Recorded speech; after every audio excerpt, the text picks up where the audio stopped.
ஃப்ரெண்ட்வுட்ஸ் நேயர்களுக்கு வணக்கம். இன்னைக்கு தமிழக சட்டப்பேரவையில நம்ம எதிர்க்கட்சி தலைவர் வந்து ஒரு சம்பவம் செஞ்சிருக்காரு. என்ன அப்படின்னு பார்த்தீங்கன்னா, "அந்த தியாகி யார் சார்?" அப்படின்னு கேட்டிருக்காரு. இதுக்கு முன்னாடி ஒரு சம்பவம் செஞ்சாங்க. இந்த அண்ணா பல்கலைக்கழகத்துல மாணவி பாலியல் வழக்கு இருக்குல்ல, இந்த விவகாரத்துல "யார் அந்த சார்?" அப்படின்னு கேட்டு என்ன பண்ணாங்க, பெரிய பிரச்சனை பண்ணாங்க. அதுக்கப்புறம் அந்த சாருக்கு வந்து நெறைய சாருகள் வந்து அவங்க கட்சிக்குள்ள இருந்து மாட்டுனாங்க. அதுக்கப்புறம் அந்த மேட்டர் அப்படியே சால்வ் ஆயிருச்சு. அதுக்கப்புறம் வந்து பார்த்தீங்கன்னா, இன்னைக்கு இந்த தியாகி யார்? அப்படின்ற மாரி கேள்வி கேட்டிருக்காங்க. இந்த தியாகி அப்படின்ற விஷயம் எதுலேருந்து வந்தது அப்படின்னு பார்த்தீங்கன்னா, டாஸ்மாக் ஊழல் நடந்திருக்கு, 1000 கோடி ஊழல் நடந்திருக்கு அப்படின்னு சொல்லிட்டு ஒரு பொய்கள வந்து தொடர்ந்து என்ன பண்ணாங்க, பேசிட்டே வராங்க. அது பாஜகவா இருந்தாலும் சரி, அதிமுக இருந்தாலும் சரி. ஸோ அந்த வகையில வந்து யார் அந்த தியாகி அப்படின்னு சொல்லிட்டு கேள்வி எழுப்பி பேட்ஜ் எல்லாம் அணிஞ்சு அப்புறம் பதாகைகள்லாம் ஏந்தி வந்து கேள்விகள் எழுப்பியிருக்காங்க.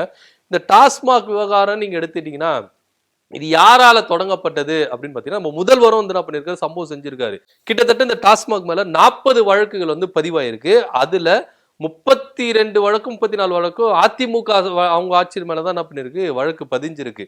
ஸோ இந்த வழக்கை நீங்க தோண்டி எடுத்தீங்கன்னா, கிட்டத்தட்ட மாட்ட போறது வந்து நம்ம அதிமுக தான்.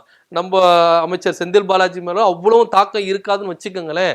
ஆனா முழுக்க முழுக்க பாதிக்கப்பட போறது நம்ம தங்கமணி ஐயா. இதுக்கு முன்னாடி பாத்தீங்கன்னா அதிமுகல தங்கமணி ஐயா தான் என்ன பண்ணியிருந்தாரு, ஆயத்தீர்வுத்துறை அமைச்சரா இருந்தாரு. அவரு கீழே தான் இந்த மது விலக்கு இருந்தது. இப்போ அமைச்சர் செந்தில் பாலாஜி இருக்காரு. சோ இந்த வழக்கை நீங்க தோண்டி எடுத்தீங்கன்னா முழுக்க முழுக்க மாட்ட போறது வந்து அதிமுக தான். ஏன் அப்படின்னு பாத்தீங்கன்னா, எம்ஜிஆர் காலத்துல இந்த டாஸ்மாக் உருவாக்கப்பட்டு, அதுக்கப்புறம் நம்ம அம்மையார் ஜெயலலிதாவால வளர்த்தெடுக்கப்பட்டு, எடப்பாடி பழனிசாமியோட கொள்கைகள் வரையறுக்கப்பட்டது. அந்த கொள்கையை தான் இன்னைக்கு வரைக்கும் டாஸ்மாக்ல வந்து என்ன பண்ணு கடைபிடிச்சிட்டு வராங்க. திமுக அரசு வந்து கொள்கைகள் எல்லாம் மாத்தல. அதிமுக ஆட்சி காலத்துல என்ன கொள்கையை வகுத்தாங்களோ அதே கொள்கையில தான் என்ன பண்ணியிருக்காங்க, பயணிச்சிருக்காங்க. சோ இந்த வழக்கை நீங்க தோண்டி எடுத்தீங்கன்னா முழுக்க முழுக்க மாட்ட போறது வந்து அதிமுக தான். சரி, ஓகே, அதிமுக காரங்க வந்து என்ன பண்ணிட்டாங்கன்னா, ஏதோ ஒரு பிரச்சனையை வந்து மூடி மறைக்கணும், எதனா ஒரு பிரச்சனையை வந்து அது அவங்க சைட்ல நடக்கிற ஒரு சில குறைகள்லாம் இருக்குல்ல, அதை எல்லாத்தையும் மூடி மறைக்கணும் அப்படின்ற ஒரு காரணத்துக்காக என்ன பண்ணியிருக்காங்க, இங்க வந்து என்ன பண்ணிருக்காங்க, சட்டசபையில வந்து என்ன பண்ணிருக்காங்க, ஒரு பிரச்சனை எழுப்பியிருக்காங்க.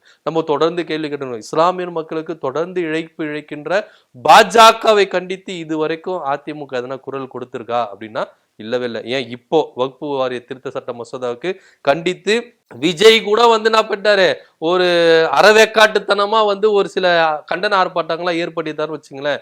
ஆனா இன்னமும் பிரதான எதிர்க்கட்சி தலைவர், நாங்க தான் பவர்ஃபுல் எதிர்க்கட்சி தலைவர் சொல்லி திரிஞ்சின்னு இருக்கிற அதிமுக பொதுச் செயலாளர் எடப்பாடி பழனிசாமி இன்னமும் வக்பு வாரிய திருத்த சட்ட மசோதாவுக்கு எதிராக போராடின்னு இருக்கிறாரு அப்படின்னு சொன்னா எல்லாருக்கும் சிரிப்பு தான் வரும்.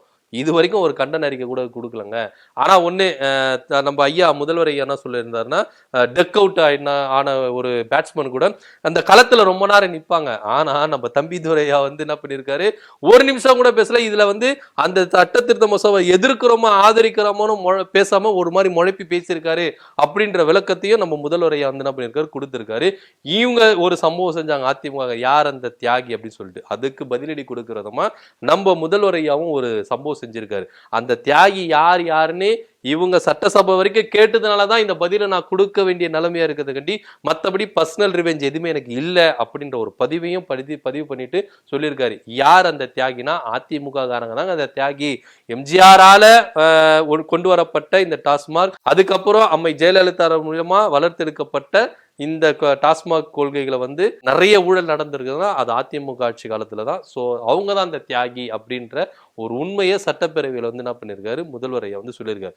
ஆனா வெளியே வந்து இவங்க பேசுற பேச்சுகள் இருக்குல்ல, கொஞ்சம் நஞ்ச பேச்சே கிடையாது. அதுவும் எடப்பாடி பழனிசாமி வாயில என்னத்தான் வச்சுன்னு இருப்பாரு நம்மளுக்கும் ஒரே சந்தேகமா இருக்கு. எப்படிதாங்க அவரால் வந்து ஒரு பொய்யை வந்து தைரியமா வந்து செய்தியாளருக்கு முன்பாக பேசுறாரு அப்படின்றது ஒண்ணு தெரியல.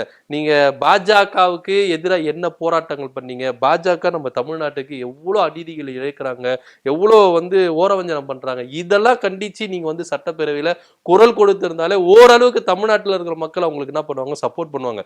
இது வரைக்கும் பெருசா வந்து நான் சொல்றாரு, நாங்க தான் பிரதான எதிர்க்கட்சி தலைவர். பிரதான எதிர்க்கட்சி தலைவரா நீங்க எதனா ஒரு செயலை செஞ்சீங்க, எதனா ஒரு செயல ஈடுபட்டு இருக்கீங்க அப்படின்னு சொன்னா இல்லவே இல்லை.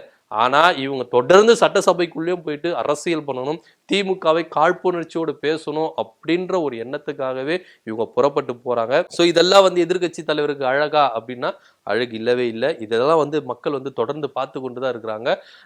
இது மாதிரி ஒரு ஏதோ ஒரு செயலை இப்போ உதாரணத்துக்கு நீங்க வந்து பாத்தீங்கன்னா பாஜக காலடியில அதிமுக போய் சிக்கிருச்சு, நிறைய வழக்கு அவங்க மேல இருக்கு. அது மாத்திரம் இல்லாம நேற்று தினத்துல பிரதமர் மோடி வந்து தமிழ்நாட்டு மக்களையும் தமிழ்நாட்டையும் அவமதித்துட்டு போயிருக்காரு. இத குறித்து ஒரு வார்த்தை கூட அவர் பேசவே இல்லை. ஆனா இன்னமும் எப்படி சொல்றது, அது நம்ம சொன்னா கூட ஒரு தவறா போயிரும் அப்படி கூட வச்சுக்கோங்களேன். அந்த மாதிரி தான் ஒரு எதிர்க்கட்சி தலைவர் நம்ம தமிழ்நாட்டில் இருக்கிறாரு அப்படின்றது பெரும் வேதனைக்குரிய விஷயமா இருக்கு. ஸோ இவங்க கேட்டாங்க யார் அந்த தியாகி அப்படின்றத இவங்க கேட்டாங்க. அதுக்கான பதிலும் நம்ம முதல்வர் ஐயா தெல்ல தெளிவா சொல்லியிருக்காரு. யார் அந்த தியாகி, அதிமுக காரங்க தான் அந்த தியாகி அப்படின்றத திட்டவட்டமா தெல்ல தெளிவா சொல்லியிருக்காரு. ஸோ இதுக்கப்புறமும் அவங்க வந்து இந்த மாதிரி ஒரு பிரச்சனைகளை கைவிட்டு மக்களுக்கான ஒரு பிரச்சனையை வந்து உண்மையிலே வந்து பாத்தீங்கன்னா ஒரு எதிர்க்கட்சியா இருக்கிறாருன்னா ஒரு முதல்வரை எப்படி கேள்வி கேட்கணும், மக்கள் பிரச்சனையை பத்தி நீங்க என்ன பண்ணணும் கேள்வி கேட்கணும்.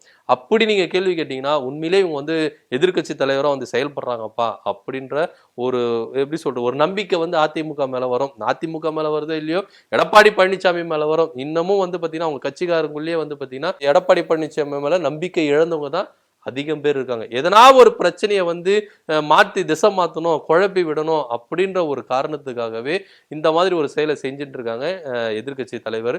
ஸோ இது வந்து அவருக்கு அழகு இல்லை அப்படின்றதான் பெரும்பாலுடைய கருத்தா இருக்கு. ஸோ அந்த தியாகி யார் அப்படின்ற சம்பவம் செஞ்சாரு அதிமுக பொதுச் செயலாளர் எடப்பாடி பழனிசாமி. அதுக்கு தக்க பதிலடி கொடுத்து சம்பவம் செஞ்சிருக்காரு நம்ம முதல்வர் ஐயா. இதை பத்தி உங்களுக்கு கருத்து என்ன அப்படின்றத கீழே கமெண்ட் பண்ணுங்க. நன்றி, வணக்கம்.